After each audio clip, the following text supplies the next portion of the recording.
Hi, my name is Chenyu.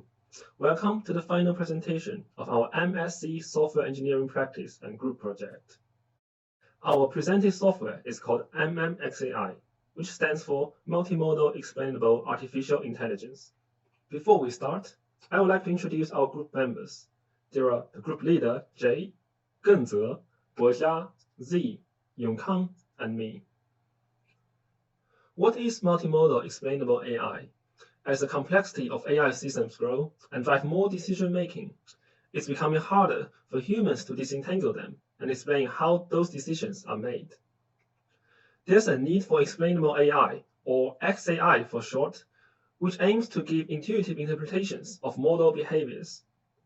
XAI has been gaining increasing attention these years, but most of the research focuses on models that take only one input type. There isn't yet much research on multimodal XAI, which should target models that take more than one input at a time. This project tries to advance this field. Our primary aim is to extend the current XAI methods to multimodal applications. We decided to choose a popular task as a starting point to showcase our results. One interesting problem is the hateful memes challenge, where classifiers are trained to predict whether a meme, which contains both an image and a caption, is hateful or not. This software takes input and models, and subsequently outputs intuitive interpretations of the model behavior. Secondly, we like to design an interactive web application so users can experiment with our software. This brings us to the three technical challenges of our project. The first and the hardest one being the fact that most XAI methods do not support multimodal inputs. In order for the users from any background to use our interface, we needed to provide pre-trained models as well as be able to process user-supplied models from any framework. Although there are libraries for these tasks, our challenge is to build extra interfaces to accommodate them. Our last challenge arises from the fact that meme captions could include information in the image. As the example shown on the right, we need an additional module to inpaint the text. There are two deliverables. The first one is our Python library, and the second one is our web application. Let me walk you through our final system design that meets the requirements for the deliverables. There are three main components: a front-end UI, a back-end server and database, and a Python library. For the UI, this is a page where users can upload memes, select models, and use our developed XAI methods to see the interpretations of model outputs. There are also examples and interactive tutorials available, which means anyone interested can play around on the platform without much prior knowledge. We use Flask for the server software, which manages user sessions and temporary data. MMF, a Python library, was used as a source of pre-trained classifiers, and we developed extensions to it to provide more pre-trained models. In addition, to handle user models from any framework, we built interfaces to a popular protocol for transferring ML models from different frameworks. The computations are ultimately done by calling our library functions. Having spent some time researching, we successfully extended three XAI methods. These are line, shap, and torchray, which will be explained in more detail later. We also included utilities such as an imaging painter in the library. Now you may have noticed that we have a custom domain, but before we take you there, let's see how we deployed it. Nginx and Unicode are adopted to support concurrency, efficiency, and optimization. Nginx is a web server to deal with HTTPS requests. It can buffer receive requests to avoid block, but it cannot directly communicate with Flask. So Unicode acts as medium to build a link between them. It can also generate multiple workers to promise concurrency. Once the process crashed, other ones will not be affected. We also consider file management and storage. We use SQLite 3 database to store users' information.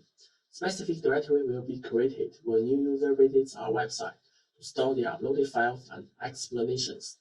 We also set expiration time for users and call scheduler to delete expired user information and files periodically. Now, let's move to our website. Welcome to our MMXAI website. Click this button to get started, and this will take you to the Explainer page for Hateful Memes Challenge.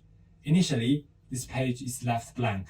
There is a control bar on the top providing many options for the user to select. The left side is the block to display a meme and text. and the right side is to display explanations. So now let's start a procedure to predict and explain a meme. The first button is to select a machine learning classification model. It provides 3 options. If the user has a self-trained MMF model, they can choose the first option and upload their checkpoint.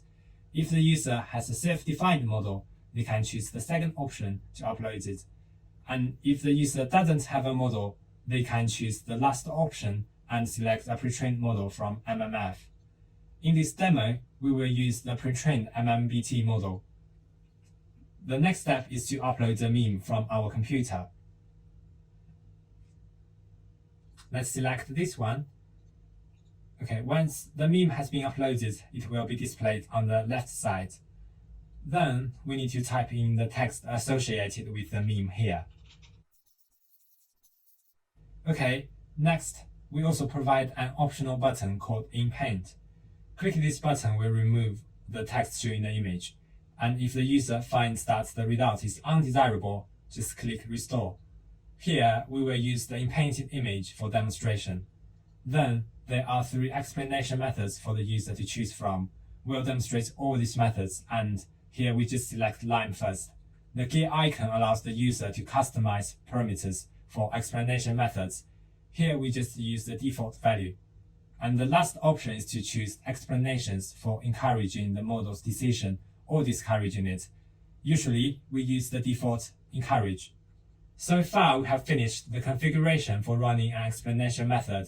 If you don't remember what I just said, don't worry, there is an interactive tutorial provided. Just click the green button and it will guide you step by step.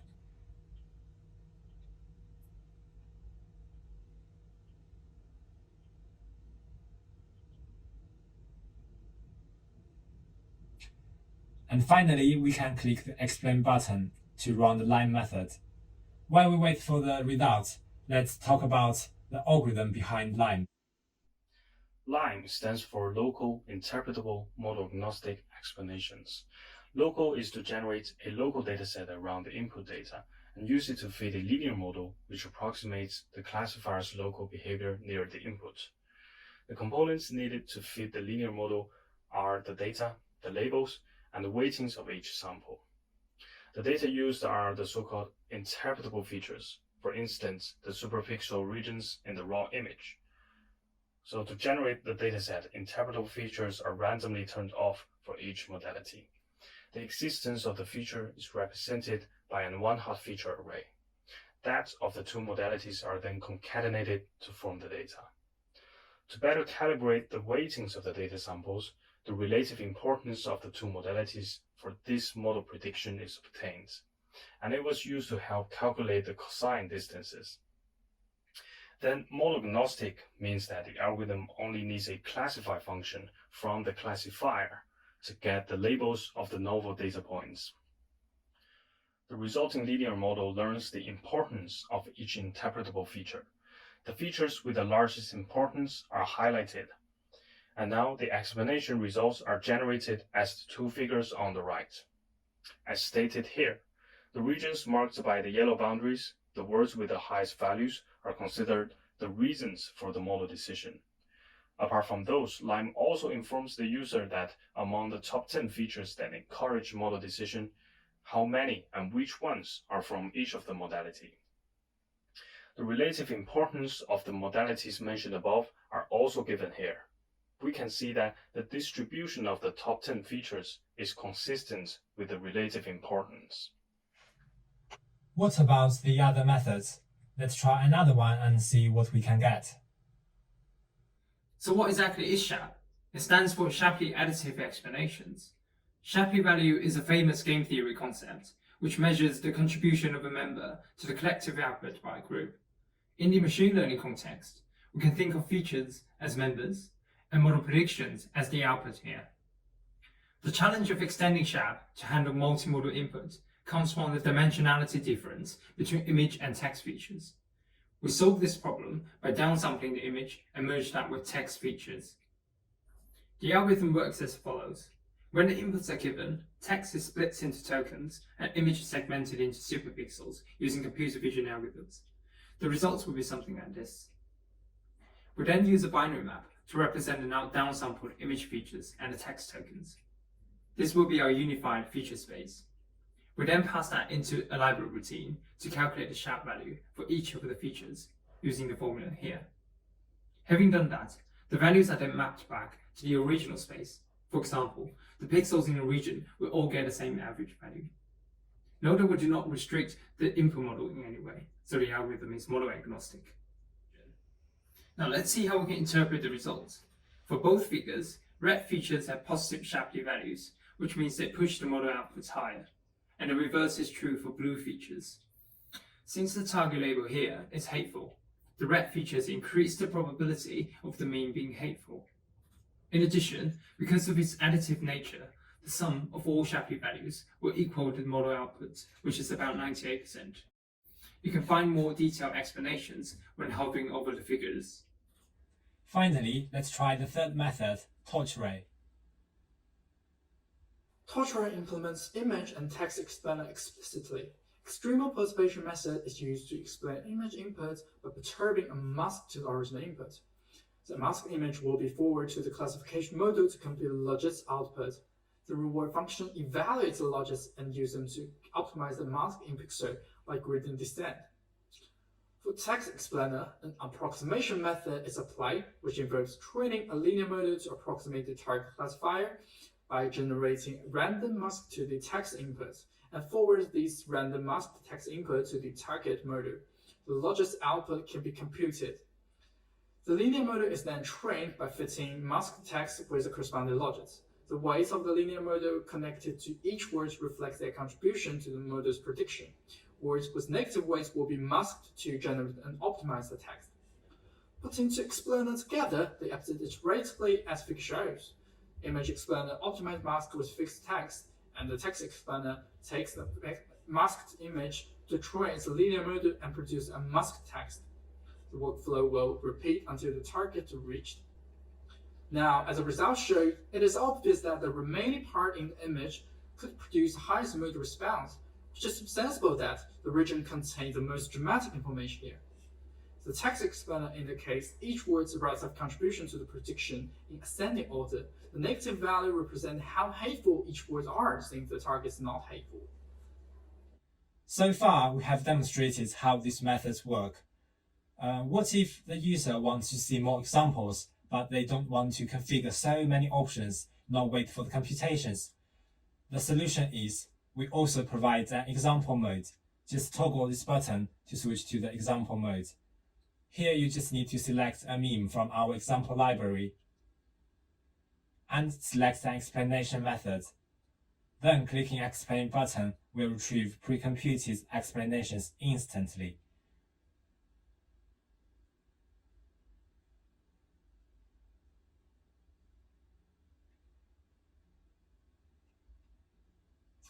What's more, if a user is interested in our project and wants to know more about our MMXAI library, we also provide a docs page for users where they can find more information.